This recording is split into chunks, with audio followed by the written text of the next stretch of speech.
In this short demonstration, I will present a container vulnerability scanning module from the command line interface. First, we need to check that the status of the service.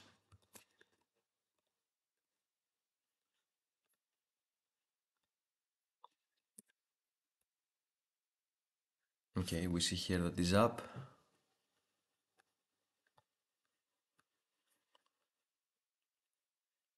Then we will configure the service.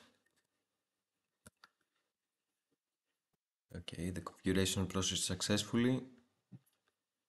So now we can start the process by making a post request.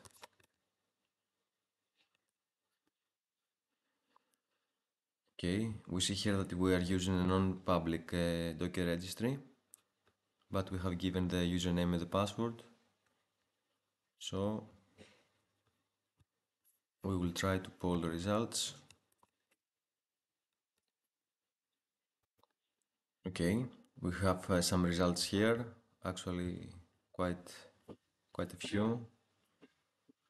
Each entry here represents a detected vulnerability with some basic information. We have here the vulnerability identifier, the base core, severity.